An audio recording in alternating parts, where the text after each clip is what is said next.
Assalamualaikum warahmatullahi wabarakatuh.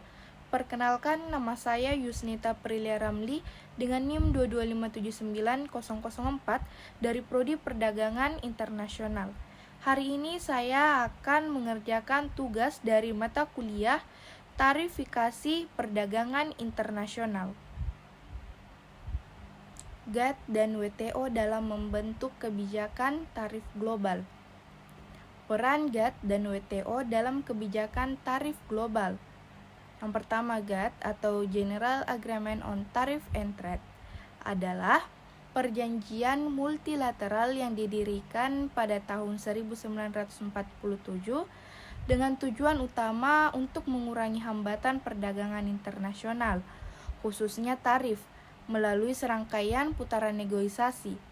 GATT berfungsi untuk menciptakan sistem perdagangan yang lebih terbuka, transparan, dan non-diskriminatif.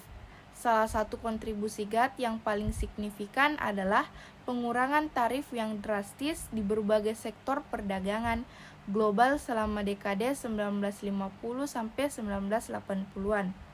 Yang kedua, WTO, yaitu World Trade Organization pada tahun 1995. WTO menggantikan GATT sebagai organisasi internasional yang bertanggung jawab atas aturan perdagangan global. WTO tidak hanya melanjutkan tujuan GATT, tetapi juga memperluas cakupan dengan menambah aturan perdagangan untuk layanan, hak kekayaan intelektual, dan investasi. WTO memiliki peran penting dalam memantau dan mengatur kebijakan tarif melalui mekanisme pengawasan dan penyelesaian sengketa. Ini menciptakan kerangka kerja yang lebih legalistik dan komprehensif untuk mengatasi pelanggaran perjanjian tarif oleh negara-negara anggota. Pengaruh GATT dan WTO terhadap kebijakan tarif di Indonesia. Indonesia telah menjadi anggota GATT sejak 1950 dan secara otomatis menjadi anggota WTO ketika organisasi ini dibentuk pada tahun 1995. Nah, sebagian dari WTO, Indonesia terikat oleh peraturan yang telah disepakati dalam perjanjian multilateral, terutama dalam mengatur kebijakan tarif dan memperkuat keterbukaan perdagangan. Yang pertama, penurunan tarif dan liberalisasi. Perdagangan di bawah aturan WTO, Indonesia telah berkomitmen untuk menurunkan tarif pada sejumlah komoditas negara. Melakukan ini dilalui serangkaian reformasi tarif untuk mendukung liberalisasi perdagangan yang tujuannya untuk mendorong pertumbuhan ekonomi, meningkatkan daya saing, dan menarik investasi asing. Misalnya, Indonesia menurunkan tarif impor di berbagai sektor seperti produk pertanian, manufaktur, dan jasa sebagai bagian dari komitmen pada negosiasi Doha Round dan kesepakatan lainnya. Yang kedua, diversifikasi ekspor Indonesia juga diuntungkan oleh akses pasar yang lebih besar ke negara-negara anggota WTO lainnya. Dengan berkurangnya hambatan tarif, produk-produk Indonesia, terutama komoditas seperti minyak kelapa sawit, batu bara, dan produk manufaktur dapat bersaing secara lebih kompetitif di pasar internasional. Nah, tantangan yang dihadapi Indonesia dalam kebijakan tarif di era WTO. Yang pertama, tantangan dalam melindungi industri domestik. Meskipun liberalisasi perdagangan dapat mendorong ekspor, Indonesia menghadapi tantangan dalam melindungi industri-industri domestik tertentu, terutama industri yang baru berkembang atau yang belum siap bersaing di pasar global. Kebijakan tarif yang lebih rendah di bawah aturan WTO membatasi kemampuan Indonesia untuk melindungi industri dalam negeri dengan kebijakan tarif tinggi atau proteksi lainnya. Yang kedua, ketergantungan pada ekspor. Komoditas Indonesia sangat bergantung pada ekspor. Komoditas primer seperti batu bara, minyak kelapa sawit, dan gas alam. Kebijakan perdagangan WTO yang mendorong liberalisasi tarif membuat Indonesia semakin rentan terhadap fluktuasi harga komoditas global. yang dapat mempengaruhi pendapatan negara. Nah, kelemahan ini semakin tampak ketika harga komoditas jatuh yang berdampak buruk pada pertumbuhan ekonomi nasional. Peluang yang dihasilkan dari keanggotaan WTO. Yang pertama, akses pasar global yang lebih besar. Sebagai anggota WTO, Indonesia dapat menikmati hak akses pasar global yang lebih besar termasuk di negara-negara maju dengan tarif rendah atau bahkan nol. Ini menciptakan peluang besar bagi Indonesia, terutama di sektor yang memiliki keunggulan komparatif seperti produk pertanian, perikanan, dan industri tekstil. Yang kedua, diversifikasi ekonomi dengan keterbukaan perdagangan. Indonesia dapat memanfaatkan peluang untuk mendiversifikasi ekonominya. WTO menciptakan lingkungan di mana Indonesia bisa mengembangkan sektor-sektor baru seperti teknologi informasi, pariwisata, dan jasa keuangan dalam memanfaatkan perjanjian multilateral tentang perdagangan jasa dan hak kekayaan intelektual. Selanjutnya, komprehensif keselarasan antara kerangka hukum nasional Indonesia dan perjanjian perdagangan internasional dalam konteks tarifikasi.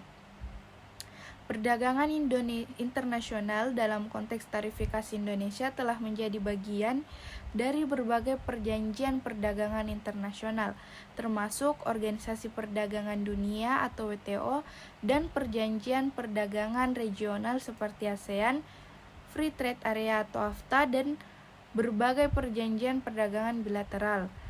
Perjanjian-perjanjian ini mempengaruhi kebijakan tarif di Indonesia dan memerlukan penyesuaian dalam kerangka hukum nasional untuk mematuhi kewajiban internasional. Namun, tantangan muncul dalam memastikan keselarasan antara kebijakan nasional dan komitmen internasional, terutama terkait masalah tarifikasi dan proteksi industri domestik. Yang pertama, keselarasan kerangka hukum nasional dan perjanjian perdagangan internasional.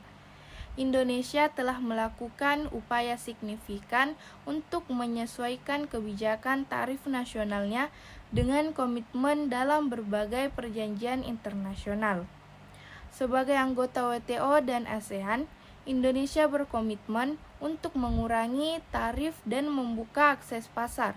Beberapa aspek penting dalam keselarasan ini yaitu yang pertama penurunan tarif dan bond tarif. Yang kedua aturan tentang safeguard dan anti-dumping. Yang ketiga non-tarif barriers atau NTBS. Yang kedua area potensial konflik antara kebijakan nasional dan komitmen perdagangan internasional. Meskipun banyak kebijakan telah disesuaikan, ada beberapa area di mana konflik potensial antara kerangka hukum nasional dan perjanjian internasional dapat muncul, terutama dalam konteks tarifikasi.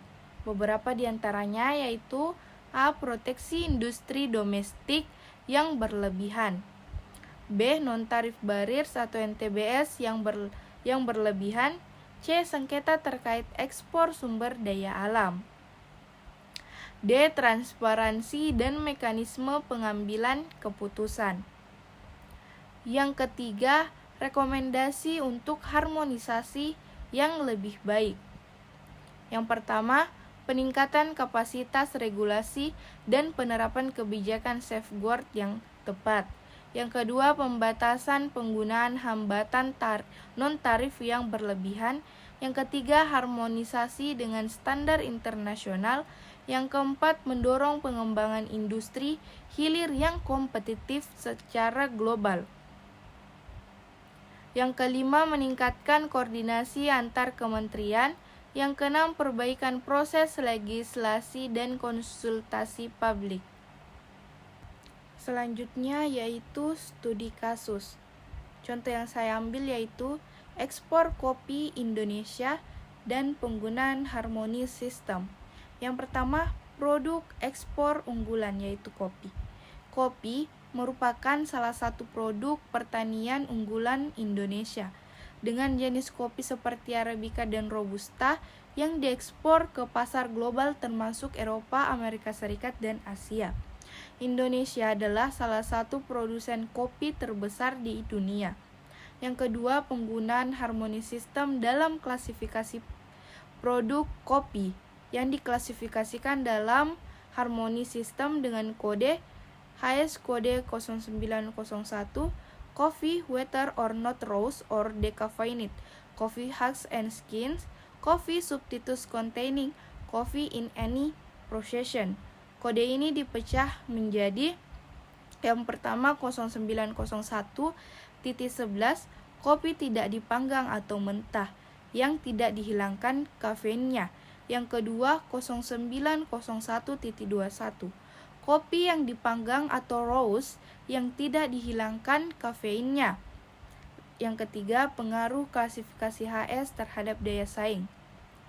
Pengelompokan produk kode HS memudahkan pengelompokan jenis kopi berdasarkan pemrosesan atau kopi mentah atau panggang.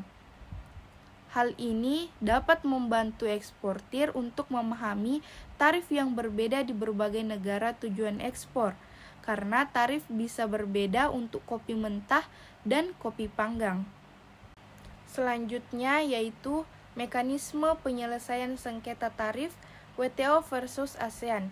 Yang pertama WTO, kelebihannya. Yang pertama, keputusan mengikat secara hukum dan berlaku di seluruh dunia. Yang kedua, struktur penyelesaian sengketa yang terorganisir dengan mekanisme banding. Kekurangannya yaitu yang pertama, prosesnya panjang dan dapat memakan waktu bertahun-tahun. Yang kedua, biaya tinggi dan teknis kompleks, sulit bagi negara berkembang. Yang kedua, ASEAN. Kelebihannya yang pertama, cepat dan lebih fleksibel karena berbasis konsultasi. Yang kedua, fokus pada kerjasama regional dengan pendekatan diplomatis. Kekurangannya yaitu yang pertama, keputusan sering tidak mengikat. Yang kedua, tidak ada mekanisme banding formal. Nah, optimalisasinya bagi Indonesia. Yang pertama, gunakan WTO untuk sengketa global atau kompleks. Yang kedua, manfaatkan ASEAN untuk sengketa regional yang memerlukan solusi cepat. Yang ketiga, tingkatkan kapasitas hukum dan negosiasi di kedua mekanisme untuk hasil yang optimal. Selanjutnya, mengintegrasikan prinsip-prinsip GATT atau WTO dan kepentingan nasional. Mengintegrasikan prinsip-prinsip GATT atau WTO dengan kepentingan nasional berarti menemukan keseimbangan antara kepatuhan pada aturan global dan perlindungan sektor domestik. Caranya yaitu yang pertama, non-diskriminasi atau MFN dan national treatment. Indonesia bisa mematuhi prinsip ini sambil melindungi industri strategi dengan kebijakan selektif tanpa diskriminasi. Yang kedua, reduksi tarif. Turunkan tarif di sektor tertentu untuk daya saing ekspor, tapi tetap berikan proteksi moderat pada industri yang rentan. Yang ketiga, pencegahan proteksionisme. Gunakan kebijakan safeguard atau anti-dumping untuk melindungi sektor yang terdampak impor berlebihan. Yang keempat, penyelesaian sengketa.